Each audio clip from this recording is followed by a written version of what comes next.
Thanks for joining me again for another Pixie Talks review vlog. Pixie Talks, reviews and vlogs at Pixie Talks. Pixie Talks, reviews and vlogs at Pixie Talks. Woo! Okay, I am super excited to do this video because I've been getting ready to do it for a while now.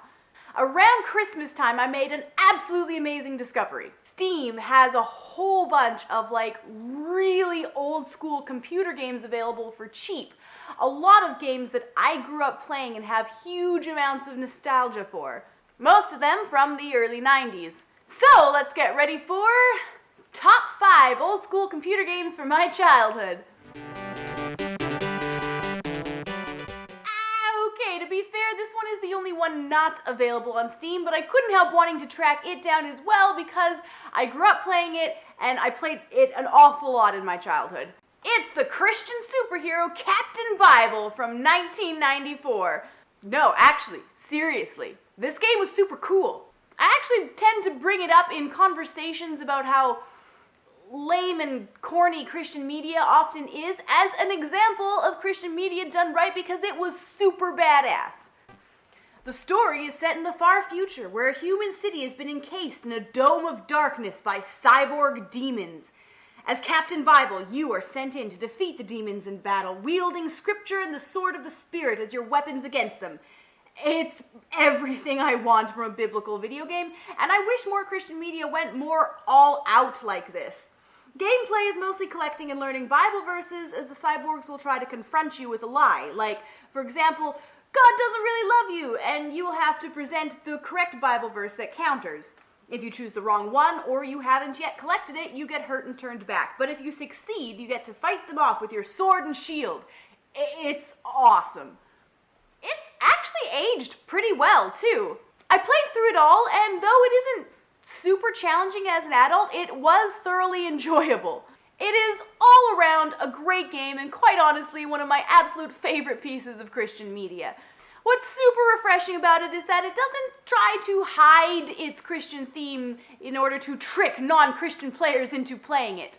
It's upfront about it, and you can take it or leave it, which actually makes it end up coming off as less preachy than some of the other ones because it's not trying to pull the wool over your eyes like a lot of Christian media does. I absolutely love this game. Cosmo's Cosmic Adventure. This one was probably the biggest nostalgia trip for me. This is a side-scrolling platform game about a little green alien who's lost his parents on a strange planet. It's from 1992, and it is awesome. Seriously, hands down, one of my favorite games of all time.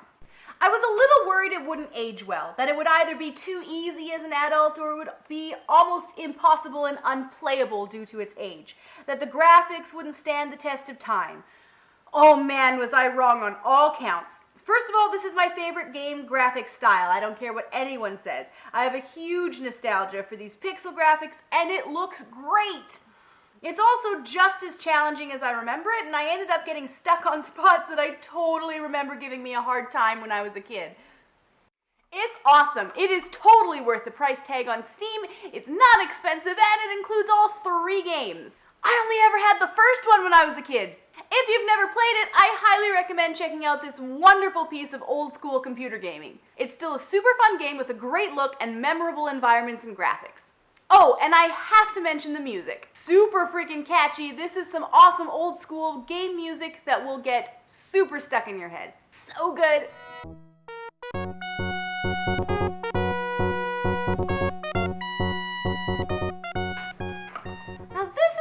That I had a little less clear and concise memories of. I think I played it when I was very young, and I have memories of the whole family getting in on it and trying to solve its mysteries and puzzles. Indiana Jones and the Last Crusade is from 1989 and is based on the film of the same name. So if you are familiar with those classic films, you might have some idea of what this game plays like. It is a point-and-click adventure game, a game genre we don't really see much of anymore. I love point-and-click games. I like the problem solving and the exploration of trying to figure out where to go, what to do, and who to talk to.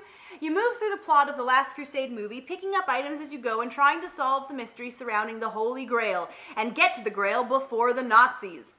Now, it actually is pretty darn challenging, and not to play the game, but to figure out about how the game wants you to play it, if that makes any sense. I don't want to trash on it for being too hard, because I think games nowadays veer towards too easy, but from a modern standpoint, it's a little difficult trying to figure out what the game is trying to get you to do, and a lot of the solutions to the problems presented are a bit strangely abstract or non-intuitive. That said, it's a great rendition of The Last Crusade, it stays fairly faithful to the plot of the film, and it's a great playthrough. Collect artifacts, solve puzzles, battle Nazis, discover the secret of the Holy Grail, etc., etc. It was a great walk down memory lane, even if those catacombs drove me absolutely bonkers.